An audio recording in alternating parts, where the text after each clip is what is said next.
Halo teman-teman semua, selamat datang kembali di channel Trycode Indonesia. Dan di video kali ini kita akan melanjutkan lagi pembelajaran kita terkait dengan Bootstrap. Nah, di sini kita sudah punya folder belajar Bootstrap untuk pemula. Dan di sini kita akan melanjutkan lagi membahas tentang typography atau tipografi pada Bootstrap. Jadi langsung saja kita copy folder dari pertemuan sebelumnya, kita duplikat dan kita ubah namanya menjadi pertemuan 5 typography seperti ini. Dan langsung saja kita buka di kode editor kita.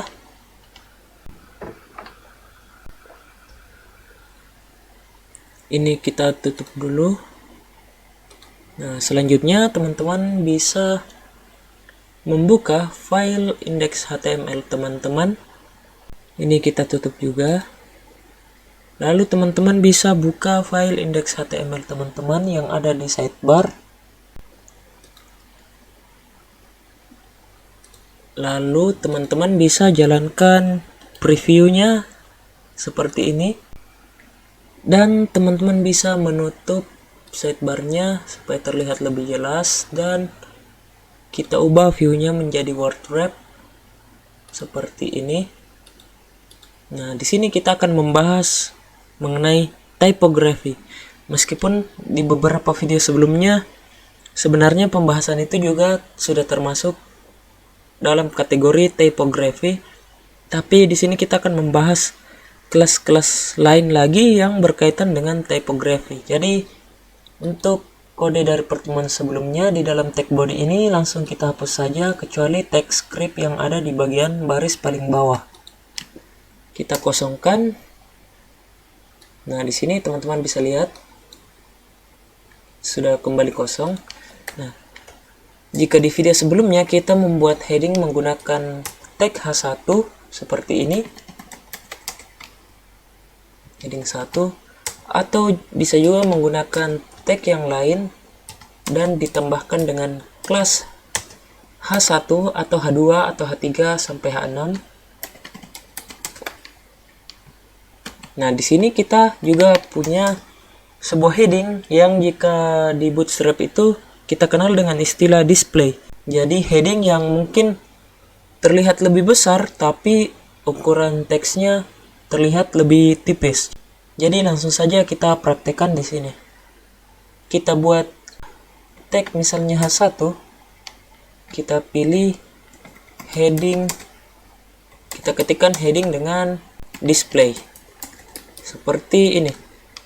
Nah, jika teman-teman lihat ini hanya berupa heading biasa. Nah, di sini kita bisa tambahkan kelas yang namanya display. Teman-teman terserah boleh memilih dari display 1 hingga display 6. Seperti biasa, display 1 merupakan yang paling besar dan display 6 merupakan yang paling kecil. Di sini kita coba display 1. Nah, seperti ini ya teman-teman, display 1. Jadi dia menjadi heading yang lebih besar tapi dengan ukuran font atau font weight yang lebih kecil. Seperti biasa kita duplikat saja untuk membuat 6 displaynya. Kita buat ini menjadi display 2, ini display 3, display 4, display 5, dan display 6. Nah, seperti ini teman-teman. Jadi di sini kita bisa lihat perbedaannya menggunakan heading dengan menggunakan display. Nah, biasanya display ini akan ditampilkan pada bagian awal dari sebuah website atau biasa kita kenal juga dengan sebutan jumbotron, tapi nanti jumbotron ini akan kita pelajari di pertemuan-pertemuan selanjutnya. Yang jelas kita sudah tahu mengenai display ini, di mana display ini hampir sama seperti heading, hanya saja model fontnya sedikit berbeda. Dan jika teman-teman ingin membuatnya menjadi tebal seperti heading yang ada di sini, teman-teman boleh menambahkan kelas font weight seperti yang kita lakukan di video sebelumnya, misalnya FW bold. Nah, bisa teman-teman lihat displaynya menjadi lebih tebal. Atau jika teman-teman merasa ini terlalu tebal, boleh tambahkan FW semi bold yang sedikit lebih tipis. Atau boleh juga FW medium seperti ini. Nah, Jadi terserah teman-teman ingin menggunakan font weight yang ukurannya berapa. Oke, mungkin ini untuk display. Selanjutnya kita buat HR dulu di sini. Lalu kita akan membahas tentang jenis tipografi lainnya yang biasa kita kenal dengan sebutan block quote kalau di dalam bahasa markup HTML. Jadi teman-teman boleh membuat sebuah tag yang namanya block quote seperti ini, dan teman-teman tuliskan apa saja yang biasanya ini merupakan sebuah quotes, misalnya jangan pernah berhenti belajar.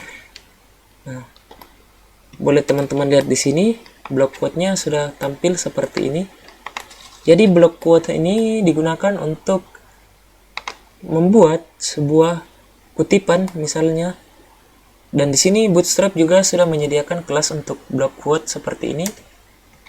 Misalnya kita buat di sini kelasnya menjadi block quote juga. Nah, maka teksnya akan berubah menjadi seperti ini. Nah, dan di Bootstrap juga itu kita bisa membuat sebuah fig caption atau caption dari sebuah block quote. Misalnya seperti ini. Fig caption. Misalnya kita ketikkan di sini quotes dari Try Code Indonesia. Ini misalnya saja ya, teman-teman. Maka kutipannya sudah muncul di sini. Dan di sini kita juga bisa menambahkan kelas yang namanya block quote footer seperti yang ada di sini. Nah, bisa teman-teman lihat tulisannya menjadi seperti ini. Jadi ini sebuah quotes, dan di sini adalah nama dari penulis atau pencipta quotes dari quotes yang ada di atasnya. Nah, jika teman-teman merasa ini terlalu mepet antara quotes dengan namanya, teman-teman bisa membungkus quotes ini di dalam sebuah paragraf. Jadi kita buat tag P di sini, dan quotes-nya kita masukkan ke dalam tag P seperti ini, dan kita save. Nah, seperti ini ya teman-teman. Kemudian teman-teman juga bisa membungkus ini ke dalam sebuah tag div yang nantinya akan kita pelajari. Misalnya saja kita buat tag div. Ini teman-teman gak usah pusing dulu, nanti kita akan belajar tentang tag div. Atau mungkin teman-teman bisa mengunjungi playlist tentang belajar HTML untuk pemula yang ada di channel ini. Kita buat kelasnya menjadi text center. Nah, ini untuk membuat teks menjadi rata tengah sehingga quotes-nya menjadi berada di tengah seperti ini. Jadi untuk text center juga ini kita akan bahas di video-video berikutnya. Dan mungkin cukup sekian dulu untuk video kita kali ini. Jika teman-teman ada pertanyaan atau kendala selama pembelajaran Bootstrap kita ini, silahkan tinggalkan di kolom komentar di bawah video ini. Dan sampai jumpa di video berikutnya. Terima kasih.